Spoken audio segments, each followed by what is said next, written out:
सबको नमस्कार। दिल्ली के अंदर अब धीरे धीरे कोरोना की स्थिति बेहतर होती जा रही है। उसी को देखते हुए पिछले हफ्ते से हम लोगों ने अनलॉक करने की प्रक्रिया शुरू की थी। ये ज़रूरी है कि अगर कोरोना की स्थिति बेहतर हो रही है तो अर्थव्यवस्था को वापस पटरी पे लाना भी बहुत ज़रूरी है। पिछले हफ्ते हमने कंस्ट्रक्शन वर्कर्स और फैक्ट्री, ये दो सेक्टर्स खोले थे। पिछले एक हफ्ते से कंस्ट्रक्शन एक्टिविटीज़ और फैक्ट्री दोनों खुले हुए हैं, लेकिन कोरोना की स्थिति अभी कंट्रोल में है। पिछले 24 घंटे में लगभग 400 के करीब केस आए हैं। 500 से भी कम हो गए अब केसेस। 400 के करीब केसेस आए हैं और 0.5% के करीब पॉजिटिविटी बची है, संक्रमण दर बची है। तो स्थिति काफ़ी कंट्रोल में है और भगवान करे ऐसे ही कंट्रोल में रहे। तो ये वाला जो लॉकडाउन पिछले हफ्ते ऐलान किया था वो सोमवार को सुबह 5 बजे तक है। उसके आगे भी लॉकडाउन जारी रहेगा, लेकिन काफ़ी सारी और एक्टिविटीज़ में रियायत दी जा रही है, उनको खोला जा रहा है। एक तो जितने बाज़ार हैं, मॉल्स हैं, उनको खोला जा रहा है ऑड इवन के बेसिस पे, कि आधी दुकानें एक दिन खुलेंगी, आधी दुकानें दूसरे दिन खुलेंगी, आधी दुकानें एक दिन, आधी दुकानें दूसरे दिन। 10 बजे से सुबह 10 बजे से शाम को 8 बजे तक दुकान नंबर के हिसाब से, ऑड इवन के हिसाब से दुकानें खोली जाएंगी। दूसरा, जितने दिल्ली में सरकारी दफ्तर हैं, उन सरकारी दफ्तरों में ग्रुप ए ऑफिसर्स जो हैं वो 100% काम करेंगे और ग्रुप बाकी उसके नीचे वाले जो हैं वो 50% काम करेंगे। लेकिन जो एसेंशियल सर्विसेज में काम करने वाले कर्मचारी हैं वो 100% काम करेंगे और हर एचओडी डिसाइड करेगा कि किसको एसेंशियल सर्विस कहना है और किसको 50% करना है और किसको 100% करना है। जितने प्राइवेट ऑफिसेज हैं उन सभी प्राइवेट ऑफिसेज में 50% मैन पावर के साथ वो खोले जा सकते हैं और लेकिन कोशिश करेंगे कि ज़्यादा से ज़्यादा लोग वर्क फ्रॉम होम करें और अपने प्राइवेट ऑफिसेज कोशिश करें अपने टाइम को स्टैगर करने की, कि ताकि सब लोग एक साथ सड़क पे ना आए। दूसरी चीज़, जो स्टैंड अलोन शॉप्स हैं और जो एसेंशियल सर्विसेज प्रोवाइड करने वाली शॉप्स हैं वो ऑड इवन के बेसिस पे नहीं, वो रोज खुलेंगी।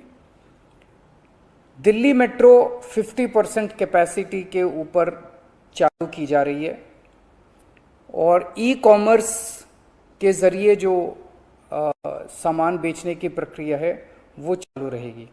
तो मोटे मोटे तौर पे ये चीज़ों की रियायत दी जा रही है और मैं उम्मीद करता हूँ इसके बाद देखेंगे कि आने वाले हफ्ते के अंदर भी कोरोना की स्थिति अगर काबू में रही तो और कई सारी एक्टिविटीज़ को फिर उसके अगले हफ्ते खोलेंगे।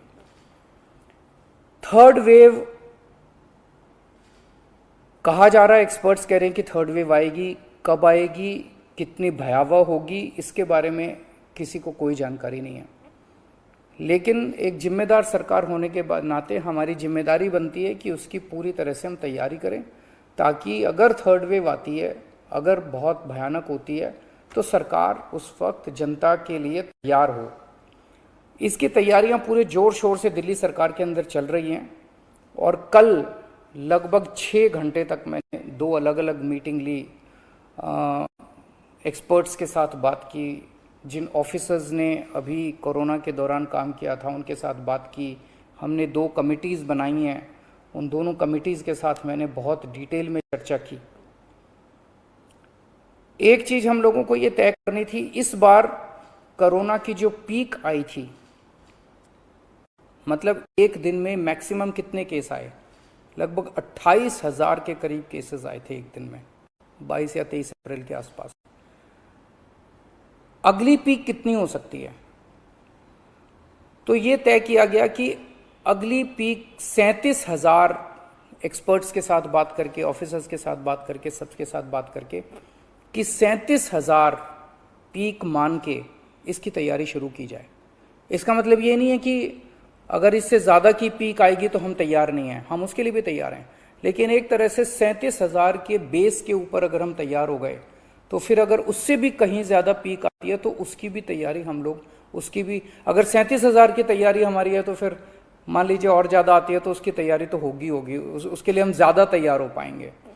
तो 37,000 को एक तरह से बेस माना जा रहा है। 37,000 की पीक की तैयारी के हिसाब से अब सारे कैलकुलेशंस किए जा रहे हैं कि अगर 37,000 की पीक आती है तो कितने बेड्स की ज़रूरत पड़ेगी, कितने आईसीयू की ज़रूरत पड़ेगी, कितने उसमें से बच्चों वाले होने चाहिए, कितनी ऑक्सीजन की ज़रूरत पड़ेगी, ये सारी चीज़ें, अब कितनी दवाइयों की ज़रूरत पड़ेगी, ये सारी चीज़ें अब कैलकुलेट की जा रही हैं।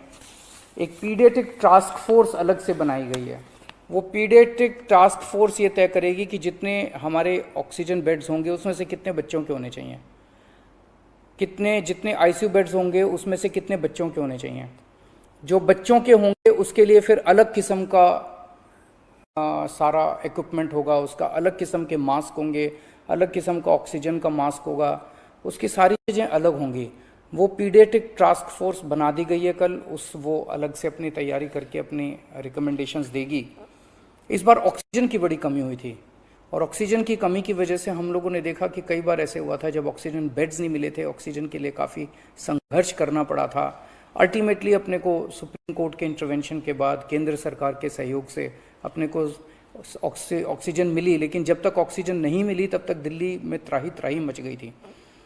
अगली वेव अगर आती है तो हम नहीं चाहते कि इस तरह की दिल्ली के अंदर त्राही त्राही मचे, तो ये तय किया गया, इसकी तैयारी शुरू कर दी गई। 420 टन ऑक्सीजन की स्टोरेज कैपेसिटी तैयार की जा रही है। इंद्रप्रस्थ गैस लिमिटेड से बात की गई है और उन्हें 150 टन ऑक्सीजन प्रोडक्शन का प्लांट, 420 टन ऑक्सीजन तो स्टोरेज कैपेसिटी क्रिएट की जा रही है और 150 टन ऑक्सीजन प्रोडक्शन करने के लिए उनको प्लांट लगाने के लिए कहा गया है। उन्होंने कहा 18 महीने लगेंगे, लेकिन जो भी है शुरुआत कहीं ना कहीं तो अपने को करनी पड़ेगी। इसके अलावा इस बार सबसे बड़ी दिक्कत आई थी टैंकरों की। ऑक्सीजन के टैंकर नहीं थे दिल्ली में, दिल्ली इंडस्ट्रियल स्टेट नहीं है, इसीलिए अपने पास ऑक्सीजन टैंकर है ही नहीं दिल्ली में। तो 25 ऑक्सीजन टैंकर्स खरीदे जा रहे हैं ताकि अगर इस तरह की दिक्कत आए ऑक्सीजन की तो हमारे पास अपने टैंकर होने चाहिए। 64 छोटे छोटे ऑक्सीजन के प्लांट्स लगाए जा रहे हैं, वो ऑलरेडी लग रहे हैं और हमें उम्मीद है कि अगले कुछ हफ्तों के अंदर, 1-2 महीने के अंदर ये 64 ऑक्सीजन प्लांट्स लग के तैयार हो जाएंगे। अब ये जो हमने डिसाइड किया कि 37,000 केसेस की पीक के हिसाब से हम काम करेंगे, तो उसके हिसाब से तय किया जाएगा कि कितने ऑक्सीजन बेड्स की ज़रूरत होगी, कितने आईसीयू बेड्स की ज़रूरत होगी। उसके हिसाब से फिर तय किया जाएगा कि कितने ऑक्सीजन सिलेंडर्स की ज़रूरत होगी। जैसे अभी थोड़े दिन पहले हमने 6,000 सिलेंडर चाइना से इंपोर्ट किए थे, तो और कितने ऑक्सीजन सिलेंडर्स की ज़रूरत होगी और कितने ऑक्सीजन कॉन्सेंट्रेटर्स की ज़रूरत होगी। अगले आने वाले 1-2 महीने के अंदर ढेर सारे ऑक्सीजन कॉन्सेंट्रेटर्स दिल्ली सरकार खरीदने जा रही है। दवाइयों को लेकर 2 अहम निर्णय किए गए। एक तो ये कि इस वेव में ये देखा गया कि व्हाट्सएप खूब तेजी से, व्हाट्सएप के ऊपर दवाइयाँ खूब तेजी से प्रिस्क्राइब की जा रही थी और उसके ऊपर मतलब बात फैल जाए कि ये दवाई बड़ी अच्छी है, तो पूरे समाज के अंदर, पूरे शहर के अंदर, पूरे देश के अंदर उस दवाई की अफरा तफरी मच जाती है। तो एक डॉक्टर्स की और एक्सपर्ट्स की टीम बनाई जाएगी। अगर किसी दवाई की डिमांड होती है तो वो डॉक्टर्स एग्जामिन करके बताएं कि इस दवाई से कोरोना में फायदा होगा कि नहीं होगा। अगर डॉक्टर कहते हैं होगा तो सरकार उस दवाई को मुहैया कराने की कोशिश करेगी, और डॉक्टर अगर कहते हैं कि ये दवाई बिल्कुल बेकार है, इससे कोरोना में कोई फायदा नहीं होगा और लोग इसके पीछे भागना बंद करें, तो जनता को उसके बारे में जागरूक किया जाएगा कि इस दवाई के पीछे भागना बंद कीजिए। एक ये। दूसरा, जो जो इम्पॉर्टेंट दवाइयाँ हैं उनकी लिस्टें बना ली गई हैं, उसका कितना बफर, कितना स्टॉक चाहिए होगा उतना बफर स्टॉक क्रिएट किया जाएगा। एक्सपायरी डेट्स किस दवाई की कितनी है, एक्सपायरी डेट्स को ध्यान में रखते हुए उन सभी दवाइयों का बफर स्टॉक क्रिएट किया जा रहा है, ताकि अगर जरूर, और प्राइवेट अस्पतालों के भी आदेश दिए जा रहे हैं कि वो भी अपने बफर स्टॉक्स इस तरह से तैयार रखें ताकि अगर महामारी आती है तो हम उसके लिए तैयार रहें। इसके अलावा 2 जीनोम सीक्वेंसिंग लैब्स बनाई जा रही हैं LNJP हॉस्पिटल में और ILBS में, ताकि हमें भी पता रहे कि दिल्ली के अंदर जो भी वेरिएंट आ रहा है वो वेरिएंट कौन सा वेरिएंट है, पुराने वाला है या कोई नया वेरिएंट आ गया है, और हमें इस बारे में क्या एहतियात बरतने की ज़रूरत है, हम एक्सपर्ट से पूछ सकते हैं। तो ये बहुत सारी चीज़ें कल चर्चा हुई, ये कुछ चीज़ें मैंने आपको बताई हैं, और आपको यही आश्वासन देना चाहता हूँ कि आपकी सरकार पूरी तरह से 24 घंटे लगी हुई है इसमें।